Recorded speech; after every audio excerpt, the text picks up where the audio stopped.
Hashama harkafuun kabajamoo fi jaalatamoo daawwattootaaf dhaggeeffattoota qeeroo ganamaa raadiyoo TV jaalattoota maatii qeeroo ganamaa raadiyoo TV hordoftoota keenya biyya keessaa biyya alaa jiraattan akkam bultan isinin jechaa hungaa kan dhaggeeffachaa jirtan qeeroo ganamaa raadiyoo TV irraa oduu isiniif qabadhee dhiyaadheetiin jira oduu teenyaan durammoo hangafootaan isin dhageessisa. Filannoo naannoo Tigraay guyyaadheen gaddaa gaggeessitee turte filannoon naannootti gaggeeffame caalmaadhaan dhaabni siyaasa naannoo Tigraay kan TPLF sagalee caalmaa argachuudhaan akka injifatee jiru gabaafameeti ture. Filannoo san erga gaggeeffameen booda mootummaan federaalaatii fi mootummaan naannoo lee garagaraa simachuudhaaf kan qophii garagaraa gaggeessaa jiran naannoon Tigraay ammoo filannoo gammachuu bara hariyaati wajjin simachuu taatee argamteeti jirti.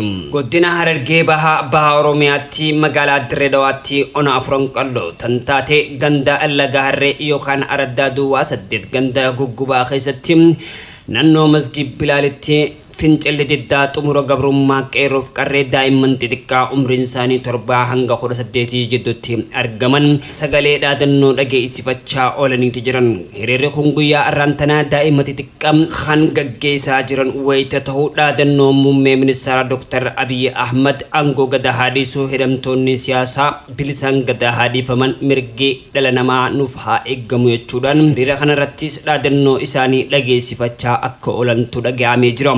Ganna gabaatiin cinatti baha Oromiyaa keessatti hiriira mormaatiinis dabalamaati jira. Keessattuu ganna gabaa guyyoota 3 dabran kana keessatti hiriira iddoo adda addaatti gaggeeffamaati jira.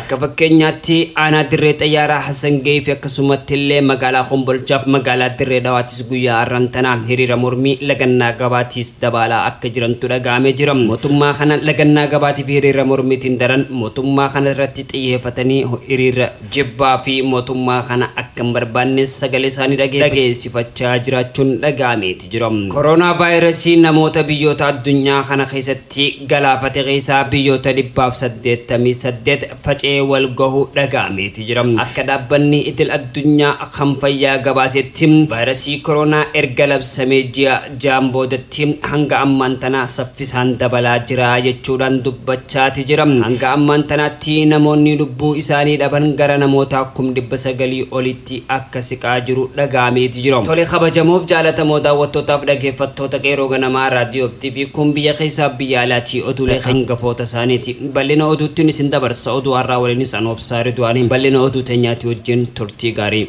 Simannaa bara haaraa Itoophiyaa keessatti bara 2013 mootummaan biyyattiitii fi hawaasni tokko wayita simachaa jiranitti manni Oromoodhaa qabsoo isaanii daran cimsee itti fufeeti jira. Bana lama bara 2013 guyyaa arrantana ganama keessaa sa'aatii 4 irratti baha Oromiyaa magaalaa Dirree Dhawaa teessuma afran qalloo fi maadhee afran qalloo tan taate magaalaa Dirree Dhawaa keessatti iddoo sabboontonni itti hoddummaatu Laga Harree Araddaa Duwwaa 8 ganda Gubatti hiriira fincila diddaa xumura gabrummaa qeerroof qarreedhaan waamame guyyaa arrantanaa adda durummaadhaan gaggeeffameeti jira. Qeerroo fi qarreen hiriira mormii kanarratti dhaadannoowwan garagaraa dhageessisaati jiran. Naannoo Masgib Bilaalitti walitti qabamuudhaan fincilli diddaa xumura gabrummaatiif sagalee dhaadannoo muummee ministeera Dr. Abiy Ahmad aangoo gada haadhiisuu bulchiinsa isaan barbaannu akkasumatti illee waa'ee Oromoo fi Oromiyaa irratti uummanni Oromoo hidhamuu ajjeefamuun akkasumas reebamuun haanurraa dhaabbatu jechuudhaan fincila kana keessatti qeerroo fi qarreen sagalee ol aanaadhaan dhageessifachaa olaniiti jiran. Wayitaa walitti qabaman baay'een isaanii namoota 200 ol wayitatee jirutti hawwanii fi akkasumatti illee namoonni fedhii qabsoo qaban hedduun miira isaanii hatame gara hiriira kanaattis dabalamuu danda'aniiti jiran. Hiriirri kun magaalaa Dirree Dhawaa keessatti lagannaa gabaa wayita gaggeeffamaa jirutti qeerroo fi qarreen sabboontonni ilmaan Oromoodha kanneen diddaa fincila xumura gabrummaa kanarratti hirmaachuudhaaf fedhii qaban haluu bahuu isaanii dhaga'ameeti jira. Keessattuu fincilli diddaa xumura gabrummaa guutuu Oromiyaatti yaamamee ture Harargee fi Baaleef Arsii akkasumatti illee magaalaa Dirree Dhawaa keessatti adda durummaan gaggeeffamee ture. Guyyaa arrantanaatis guutuu Oromiyaa keessatti lagannaa gabaa torban kana osoo gaggeeffamaa jirtu hiriirri fincila diddaa xumura gabrummaa qeerroof qarree qaqqacalee umriin isaanii waggaa 15 hanga 18 jidduutti argamee fi sanii gaditti kan argaman hiriira kanarrattis hirmaachuu danda'aniiti jiran. Hiriirri kun hoomsisaa naannoo Masgii Bilaal irraa taasifamus hanga mana barnoota Lagaarreetti imalaa turuu isaaniitis dhagahameeti ture. Kanneen imalan kiiloomeetira 5 wayita isaan deemaniin boodatti kan mootummaan to'annoo jala oolche ta'uu argameeti jira. Humni waraanaa biyyattii 40 facaasaa fi poolisii araddootaa fi akkasumatti illee poolisii federaalaatiin ukkaanfamanii kanneen dhabamanii fi hanga ammaantanaatti meeshaa waraanaa dhoksaafamuu dhabuu fi akkasumas namoota meeqarraa akka miidhaan geessu wanni nugee tokkolleen akka hin jirres gamanumaan isin hubachiisuu barbaadna. Namoota miidhamee fi kanneen jiran kan mana hidhaatti guuramaa jiran jiraatanis garuu ammaantanatti namoota meeqaa fi eenyu akka ta'es adda baafachuu hin dandeenye. Kanaaf gabaasa keenya qulqulleeffannee kan isin biraan geenyu ta'us isin hubachiifna. Oromiyaa keessatti barri haaraa sababeeffachuudhaan keessattuu wayita lagannaa gabaa ture barri 2013 seensatee argameeti ture. Baha Oromiyaa keessatti guyyaan gara guyyaatti lagannaa gabaatiin cinatti hiriirri iddoo adda addaatti gaggeeffamaati jira. Guyyoota 3 walitti aansuudhaan lubbuu namaatii fi hiriirri fincila duddaa xumura gabrummaa gaggeeffamaa jiraatuu fi akkasumatti illee namoonni hidhamuun daran itti cimee fufeeti jira. Harargee Bahaa keessatti guyyaan gara guyyaatti guyyoota 3 keessatti ana dirree xayyaaraa Hasangee fi akkasumatti illee magaalaa Kombolchaatii fi gandoota tokko keessatti hiriirri mormii jidduu kana gaggeeffameeti jira. Eenyumaa kana keessatti wal duraa duubaan Qarsaa keessattis kan gaggeeffame ta'us guyyoota lamaan dabran kana keessatti guyyaa arrantanaa fulbana 2 gara Qeyroo magaalaa Dirree Dawaatti tarkaanfatte. Magaalaa Dirree Dawaa keessatti fincilli diddaa xumura gabrummaadhaatiin qeerroof qarree daa'imman xixiqqaa qofaan guyyaa arrantanaa shamarranii fi akkasumas daa'imman dhiiraa xixiqqaadhaan gaggeeffamaati jira. Hiriira kanarratti dhaadannoon sagaleen isaanii mootummaa biyya bulchaa jiru Dr. Abiy Ahmed daawun jechuudhaan yookaan aangoo gadi dhiisi jechuudhaan guyyaa arrantanaa dhaadannoo isaanii daran cimee itti fufeeti jira.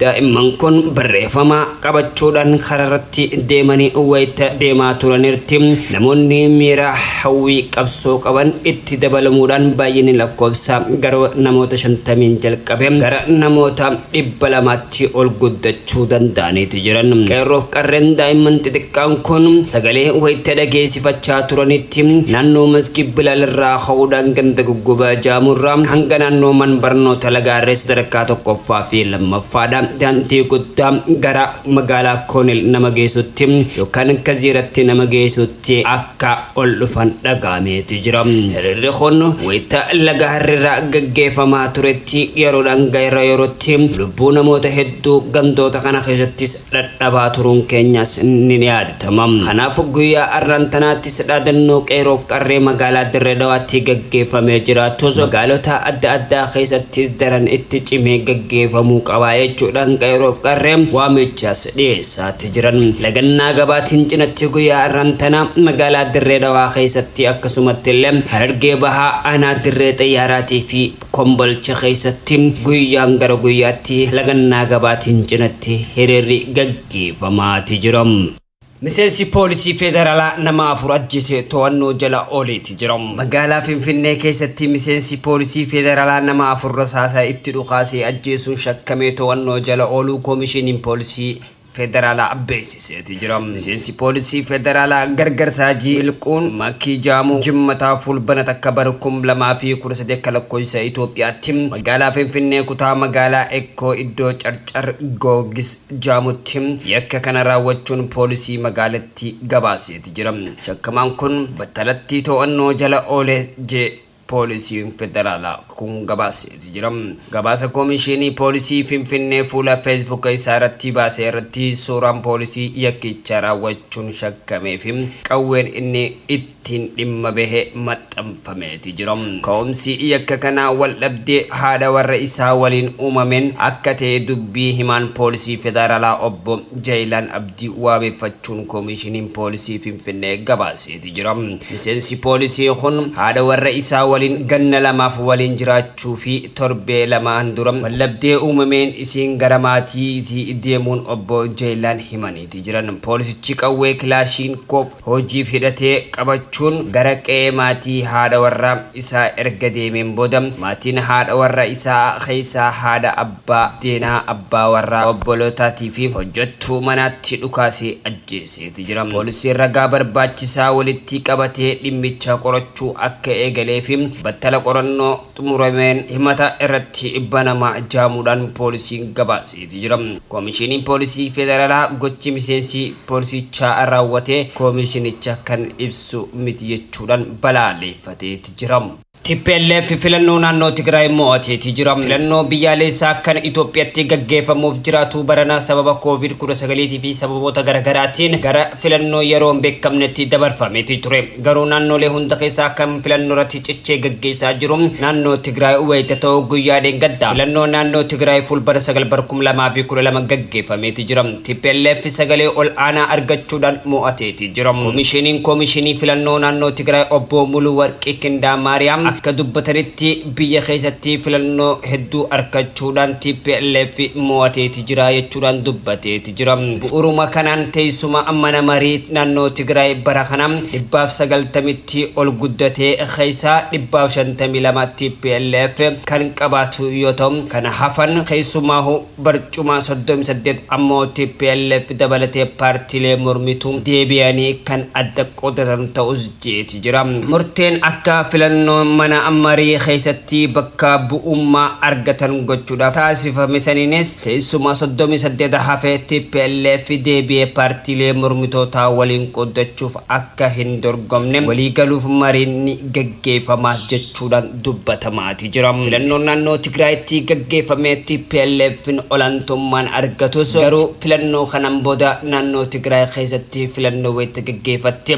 garuu ammoo taateen biraa kan ta'uuf jiraatu maali mootummaa federaalaatii fi mootummaa naannoo Tigraay jidduutti kan jiru dubbatamaati jira. Hanga ammaan tana injifannoon naannoo mootummaa Tigraay ittiin injifatame TPLF ta'ee argamus garuu mootummaa federaalaatii wajjin ammoo walitti gaarreeffannaan hammaachaa dhufus akka naannootti filannoon gaggeeffame mootummaan federaalaa fudhatama qabu jechuudhaan dubbachaati ture. Garuu immoo mootummaan naannoo Tigraay bulchaa jiru filannoo akka naannoo keenyaatti gaggeessuudhaaf dura koronaa vaayirasii sodaachuu osoo hin taane ummataaf kabajaa laachuu fi sodaa ummataatii fi kan sodaatamuu qabus ummanni ol aantummaan isaanii kabajamuu qaba jechuudhaan bulchaan naannoo Tigraay obbo Gabrasiyoon Dabramikaa'el dubbachuun isaatis gabaasuun keenya ni yaadatamu. Namichi Ameerikaaf osoo basaasuu argame jettee to'annoo jala oolchuu Venezuelaan beeksifteeti jirti. Pirezidaantiin Venezuelaa Nicolas Maduroon karaa televezyiina biyyattiitiin akka beeksanitti namichi kun kan qabame bakka buufata boba'aa itti qulqulleeffamutti ta'uus himeeti jira. Namni kun kaaba biyyattii kutaa bulchiinsaa Foolkaan jaamutti kan to'atameef buufata boba'aa qulqulleessu lama ammaa fi kaardoon jaamuu irratti haleellaa raawwachuun hanqina boba'aa biyyattiitiif uumuuf karoorfachuu hin oolus jeeti jira. Namni kun Iraaq keessa taa'uudhaan dhaabbata giddugala basaasaa Ameerikaa akka humna galaanaatti tajaajilaa kan jiran pirezidaantii Maduroon meeshaalee waraanaa ammayyaa maallaqa hedduu fi doolaara Ameerikaa waliin to'annoo jala oolus beeksiseeti jira. Waajjirri ministeera dhimma Ameerikaatti saayee White House irra hanga ammaatti dhimmicha irratti wanti jee akka hin jirres kan gabaase Reuters. Buufanni boba'aa itti qulqulleeffamu kun lameen guyyatti barmiila boba'aa 900 fi 70 qulqulleessuu akka danda'us himeeti jira.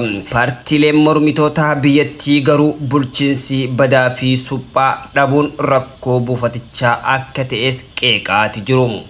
Coronavirus yookiin COVID-19 addunyaa weeraruudhaan erga labsamee ji'a guutee dhibeen kun eessatti caalaa hammaachaati jira. Weerarri coronavirus addunyaa tatamsa'uudhaan itti fufeeta. Biyyoota addunyaa 188 keessatti namoota miliyoona 27 ol irratti argamuun isaa mirkanaa'eeti jira. Namoonni 900,000 ta'an ammoo dhibee kanaan lubbuu isaanii dhabaniiti jiran. Erga dhaabbanni fayyaa addunyaa dhibee addunyaa weerara ta'uu labseen ji'a Funchaan booddeellee tatamsa'inni isaa biyyoota baay'ee keessatti daran itti fufee dabalaa jira. Biyyoonni weerara kana gara jalqabaa to'achuu milkaa'inillee deebi'anii itti hammaachuus himamaatu jira. Biyyoota hedduu keessatti jalqaba bara kanaa dandeettii qorachuu gahaan waan hin turreef lakkoofsi sirriin namoota koronaa vaayirasiin irratti argame kan gabaafame ol ta'us ni mala jechuun dubbatamaati jira. Dhukkubni maqaan COVID-19 jedhamu kan nameef kun sirna hargansuu miidhuna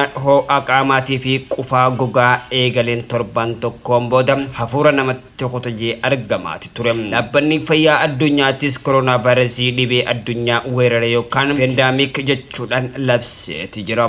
Weerara koronaa vaayirasii kunis bitootessa 11 bara 2020 irratti ture weerara addunyaatti dhaabbata fayyaa addunyaatiin kan labsame. Yeroo kanatti ture wayitii dhukkubni kun namootatti darbuun biyyoota hedduu keessaa akkuma salphatti babal'achaa kan eegale yeroo ta'u wayitaa ammaa kanattis namoonni miliyoona 3 ol ta'u vaayirasii kanaan qabamee jira. Addunyaa guutuutti namoonni baay'een vaayirasii kanaan qabaman illeen waan mallattoo dhukkubbii gadaanaa qofa qabaataniif qoratamuun waan hin lakkaa'amaniif baay'inni namoota COVID-19 qabamanii baay'ee kanaan ol akka ta'us tilmaamamaati jira. COVID-19 biyyoota Awurooppaa tana turaaf godhuudhaan keessattuu Ispeen keessa torbaanota 3 keessatti namoota gara 40,000tti akka siqan taasiseeti ture. Akkasumas Xaaliyaan haalaan kan weeraramte taatee argamteeti jirti. Walumaa galatti biyyoota addunyaa kana keessaa kan garmalee lubbuu isaanii itti dhaban namoota lubbuu dhaban keessaa baay'ina lakkoofsaatiin kan taane jiran Ameerikaan sadarkaa jalqabaa irratti yeroo argamtu 1,100 fi 92 fi 452 ta'ee argameeti jira. Biraazil 1,100 fi 30 fi 396 taatee argamteeti jirti. Hindiin 77 fi 407 Mexicoon 70 fi 183 United Kingdom ammoo 41 fi 614 ta'anii argamaniiti jiran. Hanga ammaan tanatti wal duraa duubaan namoota lubbuu isaanii biyyoota itti dhaban keessatti sadarkaa takkaa hanga 5 qabatanii argaman isaan kana USA, Brazil, Hindi, Mexico fi United Kingdom ta'anii argamaniiti jiran. Tole kabajamoo daawwattootaaf dhaggeeffattoota qeeroo ganamaa raadiyoo TV oduun har'aaf qabannee isiniif dhiyaannee hanga dhumaa hanga oduu biraatti nu wal agarruu kan nagee walitti dhaabbannu ta'a. Oduu har'aa waliinis kan isin faana turaaf saaru du'anii hanga oduu biraatti walitti dachaanuu nagaan nuuf turaa.